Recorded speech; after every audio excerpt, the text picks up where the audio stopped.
आपने NIS on demand में part admission में एग्जाम दिया था और आपको अपनी मार्कशीट निकलवानी है। कैसे निकलेगी, आइए देखते हैं।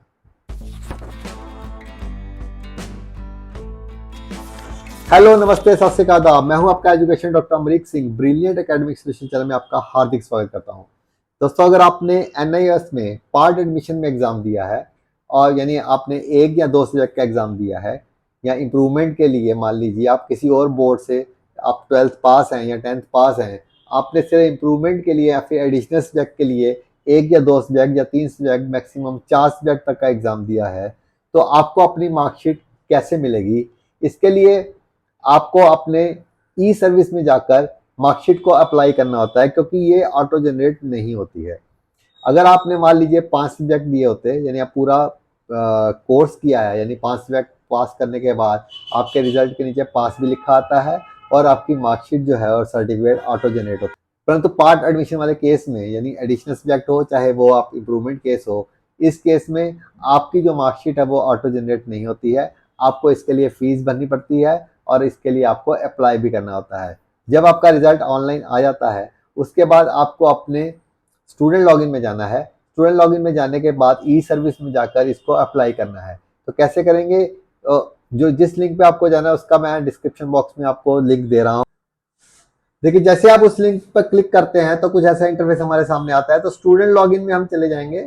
स्टूडेंट लॉगिन में जाने के बाद आपको अपनी ईमेल आईडी और पासवर्ड यहाँ पे डालना है।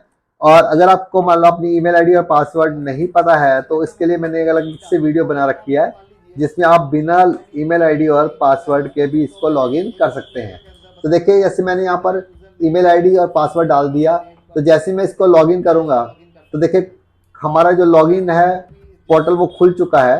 ये हमारा नाम आ जाता है और यहाँ पर देखिए ई सर्विस में हम चले जाएंगे। यहाँ पर ई सर्विस में जाकर हम अप्लाई वाले कॉलम में जाएंगे। अप्लाई वाले कॉलम में देखिए हम यहाँ से सारी डिटेल्स वगैरह अपनी जो भी चेंज करना चाहते हैं, तो वहाँ पे हम यहाँ पे इसको चेंज कर सकते हैं। या कोई भी डॉक्यूमेंट हम मंगवाना चाहते हैं तो वो भी हम इसको मंगवा सकते हैं। देखिए, डॉक्यूमेंट चेंज के अंदर ये फोटोग्राफ चेंज, ये सारे ऑप्शन दे रखे हैं। इसी में हमें देखिए दे रखा है ओरिजिनल मार्कशीट पार्ट एडमिशन, जिसकी फीस 200 रुपये है। मतलब अगर हमें ओरिजिनल मार्कशीट पार्ट एडमिशन, यानी हमने अगर पार्ट एडमिशन या इम्प्रूवमेंट या एडिशनल सब्जेक्ट लिया था, तो हम इस पर क्लिक कर देंगे। तो जैसे हम इस पर क्लिक करेंगे तो देखिए सिलेक्ट डिलीवरी टाइप, आप इसको, वैसे ये सिर्फ अभी फिलहाल एक ही ऑप्शन आ रहा है बाय पोस्ट का। आप इसको चाहें तो बाय हैंड भी कर सकते हैं, परंतु फिलहाल ये ऑप्शन जो है इन्होंने सिर्फ बाय पोस्ट का ही दे रखा है। तो जैसे हम बाय पोस्ट करेंगे तो ये हमारे घर का एड्रेस आ जाता है। फिर यहाँ पे हम अपने किसी भी बैंक पोर्टल को सिलेक्ट करके पे नाउ पे चले जाएंगे और फिर हम इसकी फीस जो है वो भर देंगे। फीस भरने के बाद जब आपको इसकी एक रिसिप्ट मिलेगी, उस पर आपका पूरा ये नंबर दे रखा होगा, अपना रेफरेंस नंबर वगैरह, तो फिर आप उसको अब यहाँ पर ट्रैक भी कर सकते हैं और आप फिर इसमें जाके चेक कर सकते हैं कि हमारी जो मार्कशीट है वो अप्रूव हुई है या नहीं हुई है। तो उसको ट्रैक करने के लिए हम देखिए वापस जब अपने वही उसी डैशबोर्ड पर आएंगे, तो देखिए जहाँ से हमने ई सर्विस में गए थे, अप्लाई वाले कॉलम में गए थे, तो उसी के देखिए नीचे बना हुआ है माई रिक्वेस्ट का कॉलम। तो माई रिक्वेस्ट वाले कॉलम में वो हम जैसे फीस भरेंगे यहाँ पे पूरा आ जाता है और एक्शन यानी स्टेटस के आगे जो है हमारा लिखा जाता है अप्रूव्ड हो गई है या अभी पेंडिंग में है। तो फिर हम यहाँ से इसको चेक करके हम पता लगा सकते हैं कि हमारी जो है मार्कशीट जो है अप्रूव हो चुकी है। तो इसका मतलब वो जल्दी आ जाएगी हमारे पास।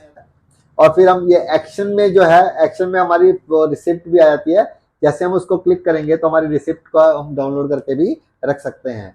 तो इसको अप्लाई करने के कम से कम 1 महीने के बाद आपको जो है वो मार्कशीट आपके घर पे आ जाती है। तो आप मान के चलिए 1 महीना तो लगता ही है, मतलब जल्दी आने के कोई चांस नहीं है। मतलब आप जैसे ही इसकी फीस भरेंगे आप अपना रेफरेंस नंबर वगैरह संभाल के रखिए और कोई ताकि कोई आपको दिक्कत हो तो उसको यूज करके आप कुछ इसके बारे में पता कर सकें। तो उम्मीद करता हूँ आपको सब कुछ समझ में आ गया होगा। फिर भी अगर कोई आपको दिक्कत आती है तो मेरे इस नंबर पे कॉल करके मुझे किसी भी समय पूछ सकते हैं। मैं आपकी सेवा में हाजिर हूँ। और अगर आप मेरे चैनल पर पहली बार आए हैं तो कृपया करके इसे सब्सक्राइब कर लीजिए, ताकि एजुकेशन से जुड़ी हर जानकारी आपके पास आपको मिलती रहे और आप उससे अपडेट रहें। तो नेक्स्ट वीडियो तक के लिए बाय बाय।